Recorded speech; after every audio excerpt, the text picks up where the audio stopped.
이 승천하시고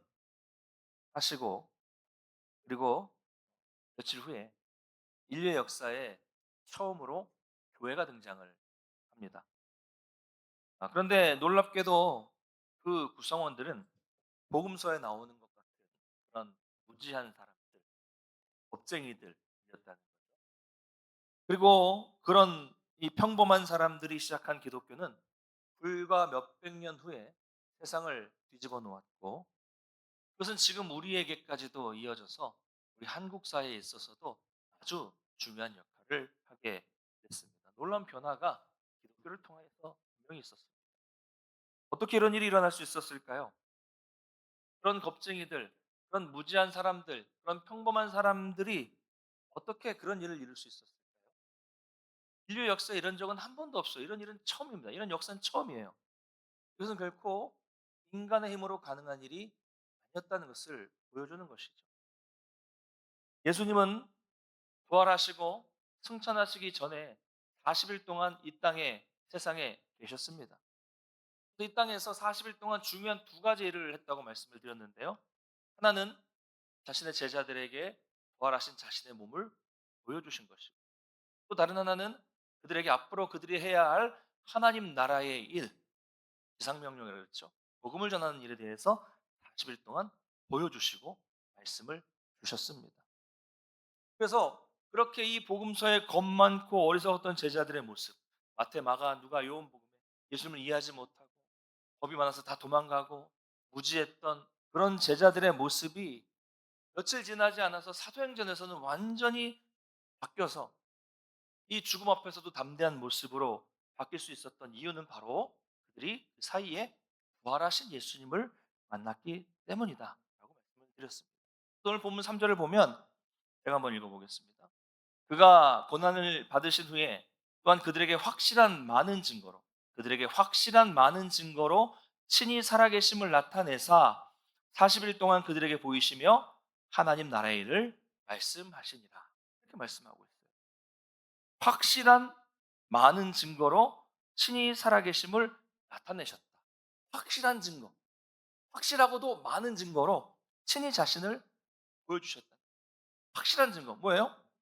도저히 부인할 수 없는 확실한 증거라는 거예요. 그들은 자기 눈앞에서 분명히 예수님이 돌아가신 것을 봤거든요. 근데 그 돌아가신 십자가에 돌아가신 주님이 다시 살아나셔서 자기들에게 보이시고 대화도 하시고 말씀도 하시는 것을 봤어요. 확실한 증거죠.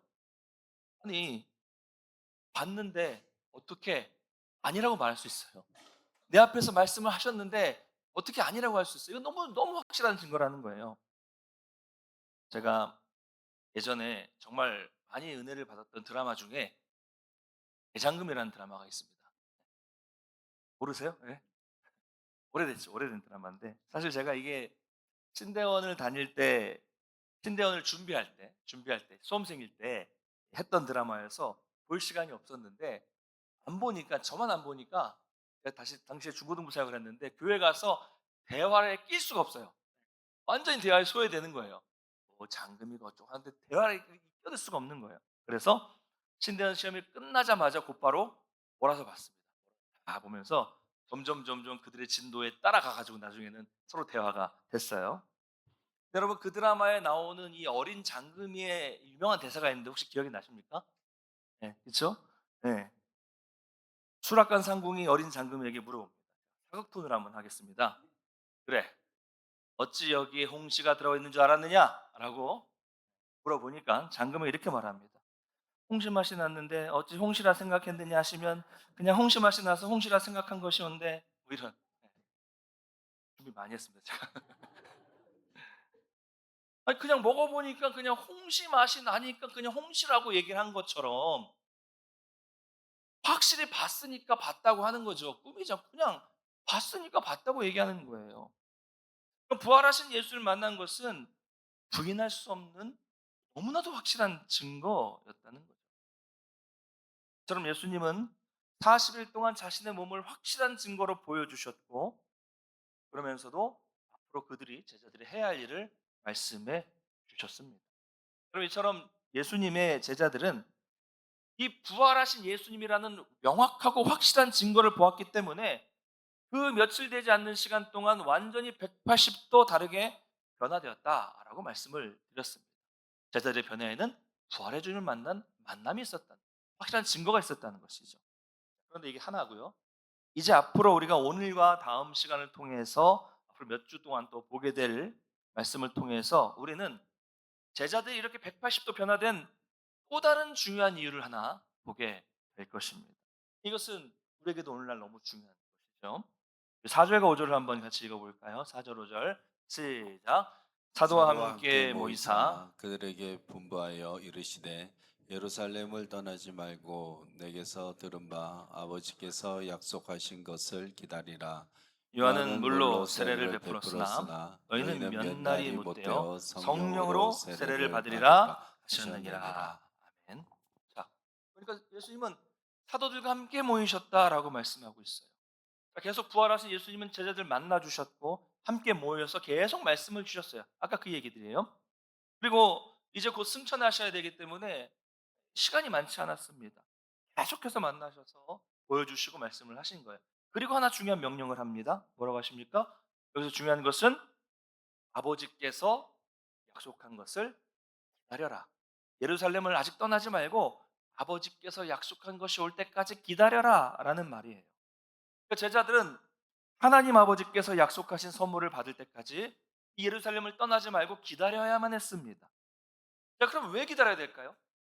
자, 방금 말씀드린 것처럼 부활하신 예수를 만나서 그들에게 확실한 증거를 얻었기 때문에 이들은 이미 변화될 수 있어요. 많이 변화됐습니다. 그런데 아직도 뭐가 부족해서 기다리라고 하는 것일까요? 여러분, 복음을 전할 때 어떻습니까? 우리 여기 전도대들 계시죠? 전도하시러 화요일마다 가시는 우리 화요 전도대도 계시는데, 여러분 전도할 때 뭐가 필요할까요?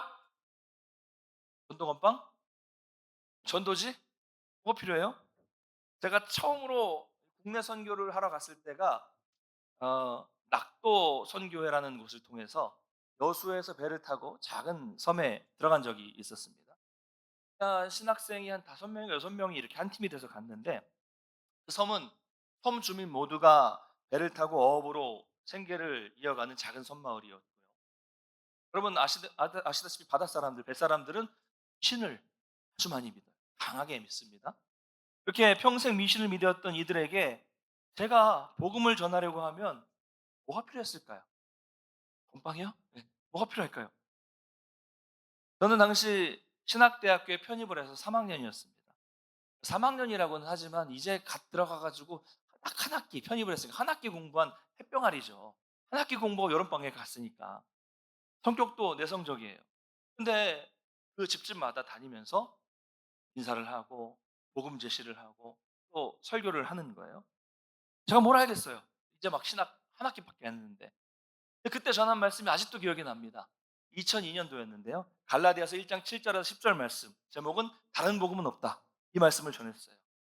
참 그때 저를 지금도 아직도 저는 이해를 못 하겠어요. 왜 그런 설교를 했는지 얼마나 쉽고 얼마나 부드러운 설교가 많아요. 하나님이 이처럼 사랑하사 세상을 사랑하사 여러분을 사랑하십니다. 이런 말씀을 전하면 얼마나 좋아요. 그런데 다른 복음을 전하는 자는 하늘에서 온 천사라고 할지라도 저주를 받을지어다 막 이런 설교를 막 그런 데서 한 거예요. 아직도 이해가 안 가요. 왜 그랬는지. 어쨌든 강력한 메시지잖아요. 그럴 때 복음을 전할 때 내성적인 제가 그냥 용기를 내어서 복음을 전하면 될까요? 그 우상과 미신으로 가득한 사람들 앞에서 제가 예수 그리스도를 그냥 전하기만 하면 다 되는 걸까요? 아니에요. 여러분 복음을 전할 때는 내 힘으로 되는 게 아닙니다. 그때 필요한 것은 나의 능력이 아니에요. 제 논리가 아닙니다. 제 언변이 아닙니다. 자, 그렇다면 이렇게 제자들이 기다려야 되는 것은 무엇일까요? 우리가 복음을 전해야 될 때 필요한 것은 무엇일까요? 이게 뭡니까? 누가복음 24장 49절 한번 같이 읽어보겠습니다. 시작. 볼지어다 볼지어다 내가 너희가 내 내 아버지께서 아버지께서 약속하신 것을 너희에게 보내리니 너희는 위로부터 능력으로 능력으로 입혀질 입혀질 때까지 때까지 이 이 성에 성에 머물라 머물라 하시니라. 하시니라. 아멘. 누가복음의 속편이 사도행전이라고 그랬죠. 누가복음 뒷부분과 사도행전 연결이 돼요. 명확하게 나오잖아요. 위로부터 능력으로 입혀질 때까지 이 성 예루살렘을 떠나지 위로부터의 능력. 이것을 받은 후에 떠나라는 거예요. 다시 말하자면 하나님께서 약속하신 선물을 받을 때까지는 아직은 나가지 말라는 겁니다. 아직은 사역을 하지 말라는 거예요. 위로부터의 능력이 입혀져야만 사역을 할 수 있고 복음을 전할 수 있다는 겁니다. 여러분, 그러므로 우리도 무작정 사역을 하러 떠나고 무작정 떠나는 것만이 능사는 아니에요. 가끔 보면 아무것도 모르고 그냥 무조건 선교를 한다고 떠나는 사람도 있어요. 가끔 보면 아무것도 모르고 교회 봉사를 하는 사람도 있습니다. 어릴 때부터 주일학교를 쭉 다녀서 교회 문화에 익숙해져 있다가 중학교, 고등학교를 졸업하면 무작정 교사가 되고 무작정 찬양대를 하고 무작정 사역을 하는 거예요. 아니에요. 그러면 안 돼요. 우리가 하나님께서 우리에게 맡겨진 사역을 하는 데는 반드시 필요한 것이 있는데 그것이 바로 위로부터 내려오는 성령의 능력입니다. 할렐루야. 이 능력으로 사역을 하는 거예요. 내 힘으로 하는 게 아닙니다. 이 순서가 맞아요. 능력이 임하면 사역을 하는 거예요. 사역은 내 힘과 내 능력과 내 지식으로 하는 것이 아니라 위로부터 내려오는 권능, 능력이 같이 필요한 것입니다. 사랑하는 성도 여러분, 이 오늘 본문에 나타나는 제자들이 앞으로 만나게 될 세상은 어떤 세상이었습니까? 제자들은 지금 몰라요. 어떤 세상이 기다리고 있는지 모릅니다. 근데 우리는 알잖아요. 우리는 이미 알죠. 앞으로 그들에게는 엄청난 핍박과 엄청난 박해와 고통과 괴로움과 옥에 갇히는 것과 죽음이 순교가 기다리고 있었습니다. 그런 세상에서 목숨을 걸고 복음을 전하려면 이 능력, 권능이 필요했던 거예요. 그렇다면 좀 더 구체적으로 위로부터 입혀질 능력은 어떤 것일까요? 바로 오늘 말씀에 나오는 것처럼 성령 세례를 말합니다. 성령 세례. 이 말은 사실 상당히 논란이 많은 용어예요. 성령 세례라는 말이. 오해하는 사람도 많고요. 다른 교단에서는 이것을 다르게 해석하는 교단도 많이 있습니다. 나중에 이것은 설명할 기회가 있을 거예요. 교리대학에서 설명을 하지만. 근데 그러나 오늘 한 가지만 명확히 말씀을 드리겠습니다. 여러분, 이 부분에 있어서는 헷갈리지 않았으면 좋겠어요. 오늘 본문은 뭐라고 말씀하고 있습니까? 5절 마지막에 너희는 몇 날이 못 되어 성령으로 세례를 받으리라 라고 말씀하고 있습니다. 받으리라. 미완료 시제입니다. 이 말은 받을 것이다 라는 거예요. 거꾸로 말하면 주실 것이다 라는 거죠. 미래에 있게 될 일이라는 말입니다. 그러니까 성령 세례를 너희가 받아라라는 명령형이 아니라는 거예요. 받아라라는 명령력이 아니라 받을 것이라는 미래형이라는 것입니다. 이 말은 결국 제가 드리고 싶은 말은 성령 세례는 우리가 추구할 수 있는 것이 아니라는 거예요. 나중에 제가 또 성령 세례와 성령 충만을 구분해서 설명할 때가 있을 거예요. 교리대학에서는 다 했거든요. 중요한 것은 성령 세례는 인간의 편에서 구할 수 있는 문제가 아니라는 거예요. 아버지께서 주시는 선물입니다. 자, 이것이 어떤 형태인지는 모르겠지만 마치 세례 요한이 물로 세례를 주는 것처럼 하나님은 성령으로 세례를 주신다는 겁니다. 우리 5절 말씀 한번 다시 읽어보겠습니다. 5절 시작. 요한은 물로 세례를 베풀었으나 너희는 몇 날이 못 되어 성령으로 세례를 받으리라 하셨느니라. 아멘. 자, 그럼 여기서 말하는 요한의 물 세례는 뭐예요? 여기서 세례라는 단어는 오늘 원어를 좀 쓰겠는데요. 원어로 밥디조라는 단어인데요. 이 밥디조라는 단어는 뜻이 정말 많아요. 뿌리다, 뿌리다. 뭐 이게 빵을 찍다. 손가락에 물을 찍다. 그리고 완전 물 담그다. 뭐 이런 여러 가지 뜻을 가지고 있습니다.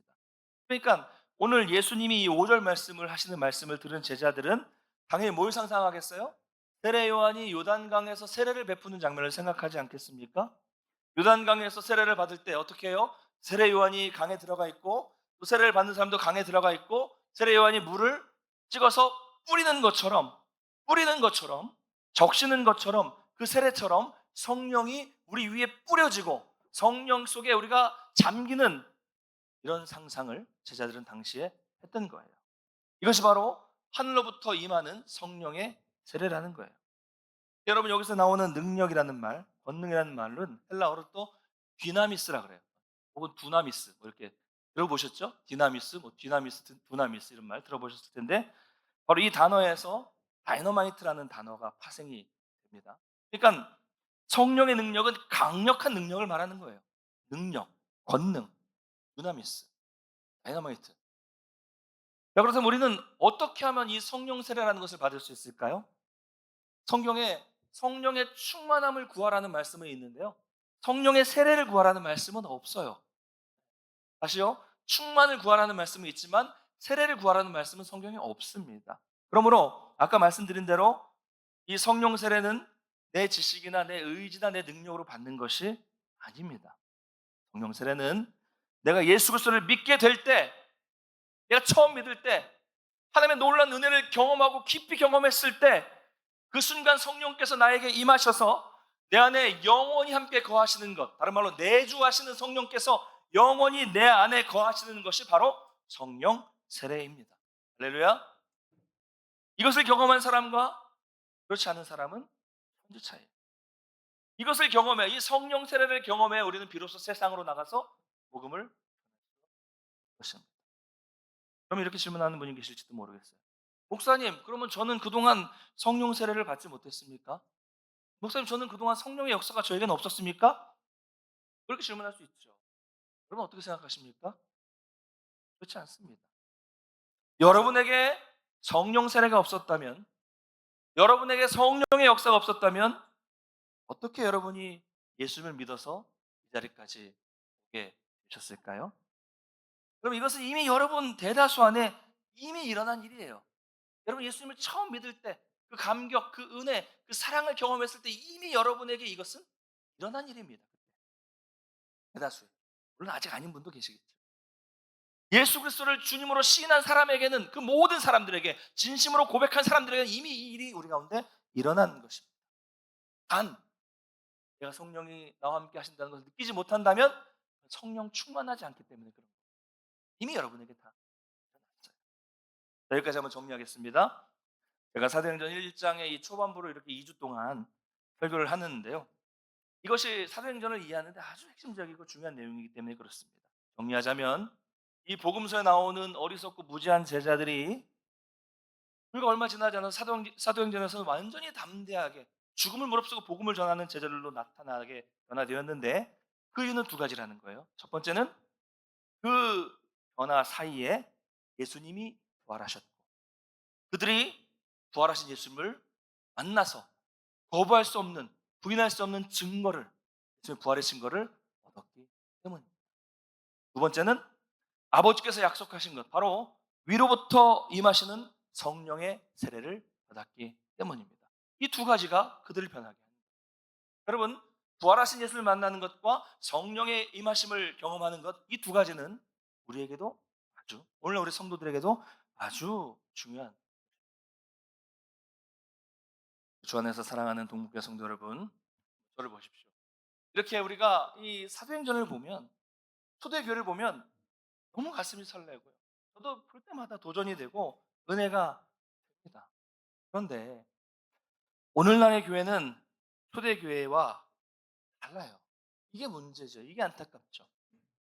오늘날의 교회는 이 초대교회의 능력이, 이 권능이, 이 디나미스가 사라졌습니다. 왜 그럴까요? 먼저 지난 시간에 말씀드린 것처럼 일단 성도들이 지금도 살아계시는 부활하신 예수님을 만나지 못했기 때문입니다. 그저 예수님을 피상적으로 믿고 신앙생활하고 있기 때문이죠. 성경에 나오는 그 예수님이 부활하셔서 지금도 살아계시고 지금도 나와 함께 하시고 지금도 나에게 말씀을 주신다는 것을 믿지 못하니까 능력이 없는 겁니다. 능력이 사라지는 거예요. 또 한 가지는 뭘까요? 오늘 말씀처럼 위로부터 임하시는, 위로부터 입혀지는 권능, 이 디나미스를 구하지 않기 때문입니다. 강력한 성령의 능력을 찾지 않기 때문입니다. 사모하지 않기 때문이에요. 이 능력이 사라지고 있어요. 자, 그런데 이 교회와 성도들이 이 위로부터 임하는 이 성령의 능력은 사라지는데 다른 능력을 믿고 있습니다. 다른 능력을 믿으니까 성령의 능력이 사라지는 거예요. 다른 능력을 믿어요. 그 능력이 뭡니까? 물질의 능력이에요. 물질. 너무 잘 믿어요. 이거는 돈이면 다 할 수 있다는 생각이 교회 안에도 팽배해 있어요. 그래서 교회가 크면 좋아해요. 크면 돈이 많잖아요. 시설이 좋고 프로그램이 좋으면 사람들이 다 몰려갑니다. 보세요. 주변에 큰 교회를 보십시오. 어린이집이 있죠. 유치원이 있죠. 부설 학교가 있죠. 도서관이 있죠. 또 뭐 있어요? 돌봄 교실 있죠. 방과후 있죠. 문화센터 있죠. 노인대학 이런 거 있는 교회들이 사람이 많습니다. 많아요. 그러니까 다 필요 없다는 얘기는 아닙니다. 근데 그런 게 있는 데가 더 많아요. 사람이 많으면 그게 능력인 줄 알아요. 그 세상과 별로 다르지 않습니다. 정말 그게 능력입니까? 그게 능력이에요? 성경은 뭐라고 말씀하고 있습니까? 사도행전은 뭐라고 말씀하고 있어요? 은과 금은 내게 없거니와 내게 있는 이것을 내게 주노니 곧 나사렛 예수 그리스도의 이름으로 일어나 걸으라. 할렐루야. 은과 금이 아니라는 거예요. 성경은 은과 금이 아니라 물질이 아니라 오직 나사렛 예수의 이름의 권능을 강조하고 있습니다. 오늘날 교회는 그걸 몰라요. 나사렛 예수의 권능보다 물질이 더 힘이 있다고 생각하니까 그걸 믿으니까 점점 말씀의 능력, 성령의 권능, 디나미스를 잃어버리고 있는 실정이 있죠. 그래서 교회는 은과 금이 없으면 답답해해요. 재정이 부족하면 답답해하지만 성령의 능력이 없어도 전혀 답답해하지 않아요. 전혀 문제 삼지 않고 있습니다. 여러분 보십시오. 온 교회와 온 성도들이 정말 어렵고 힘든 상황에서도 다 같이 모여서 함께 기도하고 함께 힘이 없어도 노력하고 그 작은 힘을 모아서 그 속에서 하나님이 일하시는 것, 하나님의 능력, 권능이 나타나는 것을 봐야 하는데 보려고 하지 않아요. 뭐라고 합니까? 힘들게 나와서 해. 그냥 사면 되지 다. 그래서 해. 이래요 교회가. 어려운 곳, 소외된 곳에 온 성도가 관심을 갖고 성도들이 전문적이지 않아도 같이 가서 봉사도 하고 십시일반으로 작은 거 모아서 돕고 그러면서 교제하는 거잖아요. 그러면서 하나님의 일하심과 권능을 경험해야 하는데 혹시 귀찮게 그래 왜 다 바쁜데 시간도 없는데 그냥 선교연금 보내고 끝내지 뭐 이런다니까요. 그렇죠? 여러분 느끼지 않습니까? 옛날에 교회는 그렇지 않았어요. 예전에 교회는 이렇지 않았습니다. 저 어릴 때만 해도 이렇지 않았어요.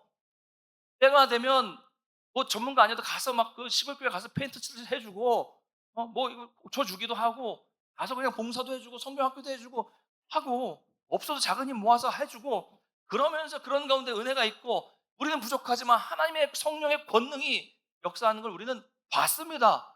한국교회는 그랬어요. 근데 이제는 그냥 돈으로 하는 게 편하니까 점점 변해가고 있어요. 현실입니다. 근데 앞으로도 그렇게 될 겁니다. 보십시오. 나와서 기도할 사람 없어요, 이제는. 안동이나 우리 교회 주변을 보면 금요 기도회에 나와서 기도하는 교회가 많지 않아요. 저는 가끔 이제 막 속으로 막 스트레스 받을 때 있는데 금요일 날 만나서 뭘 하자 그러면 저는 되게 스트레스 받아요. 이 금요 기도회 해야 되는데 막 왔다 갔다 막 2시간, 3시간 걸리고 막 일하고 하면 하루 다 지나가는데 알고 보니까 그 교회는 금요 기도가 없는 거예요. 왜요? 왜 없어요? 목사님 편하다 그러는 거 아니에요. 모일 성도가 없으니까 이제. 금요일 날 모이자라도 모일 성도가 없으니까 점점 없어져요. 그렇게 될 겁니다. 점점 더. 나와서 봉사할 사람도 없어져요. 점점 더 봉사할 사람 없어져요. 지금 대도시 교회, 대도시만 그런 거 아니고 도시들 교회부터 점점 이렇게 바뀌고 있습니다. 밥이야. 그냥 사 먹고 말지. 아유 주일날 식당 봉사하는 거 힘든데 그냥 담당자를 세우고 매주 돌아가면서 설거지를 해. 그냥 돈 주고 사람 쓰면 되지. 웬입니까? 그럼 이게 어디까지 갈까요? 이게 좀 극단적인 말씀이지만 여러분 제가 그런다면 어떻게 생각하시겠어요? 에이 매주 설교 이렇게 힘들게 해. 나보다 뛰어나고 저 유명한 좋은 학교 나온 목사님들 교수님들 많은데 그분들 불러다가 설교하든가 사례 주고 불러다가 하든가 그냥 그분들 설교 사서 하지 뭐. 여러분 이게 가능해요? 가능한 일입니까? 근데 점점 이렇게 교회가 바뀌어가고 있다니까요. 교회가 여러분 언제부터 돈이 많았습니까? 교회는 참 우리가 못 살았을 때도 어려운 시기에도 온 성도가 다 함께 하나의 문제를 가지고 기도하면서 하나님의 권능을 경험했던 곳이 아닙니까? 오늘날 교회 모습이 얼마나 성경과 다른 모습입니다. 고생자는 성령의 권능으로 모든 일을 했습니다. 성령의 능력이 교회 안에 나타났어요. 그러나 오늘날은 그렇지 않아요. 내가 내 방식으로 살아가는 게 맞다고 생각하고 내가 내 방식으로 살아가고 있을 때 하나님께서 조금만 나를 더 도와주시면 된다고 생각을 해요. 내가 내 길을 걸어가고 있을 때 내가 이 길을 이 방향으로 걸어가고 있을 때 성령님께서 살짝 뒤에서 나를 밀어주시면 나에게 추진력을 더 주시면 된다고 전적으로 하나님의 능력에 맡기고 살아가는 것이 아니라 하나님이 조금만 내 길을 도와주시면 된다고 생각하는 것이 오늘날 대부분 성도들의 신앙의 모습입니다.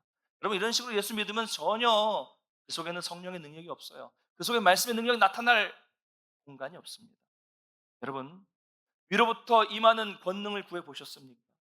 정말 이 성경에 나오는 초대교회의 사도들처럼 제자들처럼 살기 위해서 하늘의 능력을 지금도 여러분은 구하고 계십니까? 여러분 기억하십시오. 성도가 된다는 것은 제자가 된다는 것이고요. 제자가 된다는 것은 증인이 된다는 거예요. 이 세 개가 같은 말입니다.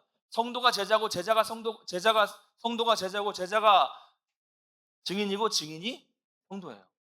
헷갈리는데 그렇습니다. 하여튼 똑같아요. 그런데 문제는 성도이기는 원하는데 제자는 아니고 증인이 아니기를 원하고 있는 것이 오늘날 성도들의 모습이라는 거죠. 여러분, 성도가 제자고 제자가 증인이기 때문에 성도라면 누구에게나 이 하늘의 권능이 필요합니다. 바라기는 모든 성도님들이 위로부터 입혀지는 성령의 권능을 사모하게 되시기를 간절히 축원합니다. 말씀 뵙겠습니다. 사랑하는 성도 여러분, 매 순간마다 우리 부활하신 우리 예수님을 만나게 되시기를 간절히 소망합니다. 여러분 예수님이 아니면 우리는 이 죄의 비참함을 극복할 수가 없어요. 예수님이 아니면 영원한 형벌을 피할 수 없습니다. 예수님만이 우리 인생의 근본적인 문제를 해결해 줄 수 있는 분이라는 것을 여러분 믿으시기 바랍니다. 여러분 이런 면에서 기독교는 무언가를 하는 종교가 아니에요. 다시 말씀드릴게요. 기독교는 뭔가를 하는 종교가 아닙니다. 오를 닦고 수행을 하고 금욕을 행하고 선을 행하는 종교가 아니에요. 우리가 뭔가를 함으로써 그걸 얻는 종교가 아닙니다. 그는 매 순간 말하신 예수님을 만나는 종교예요. 만나는 종교예요. 예배와 말씀에 여러분이 온 신경을 집중하시고 매 순간마다 주님을 만나시기를 사모하시기를 바랍니다. 주님 도와주시옵소서. 주님 나를 만나 주시옵소서. 주님 저와 함께해 주시옵소서라고 매 순간 간절히 여러분이 간구할 때 예수님은 우리를 불쌍히 여겨주셔서 만나 주십니다. 이게 기독교예요. 부활하신 주님을 만나기만 하면 모든 인생의 문제가 해결되고 삶이 바뀝니다. 또 한 가지 위로부터 임하시는 성령의 능력을 힘 입으시기를 간절히 소망합니다. 그럼 오늘 우리에게 필요한 것은 새롭고 놀라운 프로그램도 아니고 좋은 시설도 아니고 화려한 시스템도 아니고 엄청난 물질도 아닙니다. 분명히 아닙니다. 오직 위로부터 임하시는 성령의 능력이 필요합니다. 초대교회가 그 성령의 능력으로 세상을 뒤집어 엎은 것처럼 우리에게도 그런 능력이 필요합니다. 우리는 그 능력으로 엄청난 하나님의 일을 있습니다. 날마다 위로부터 임하시는 성령의 능력을 힘입어서 여러분 삶 속에서 예수 그리스도를 증거하는 증인의 삶을 살아가시기를 간절히 축원합니다. 우리 다 같이 일어나셔서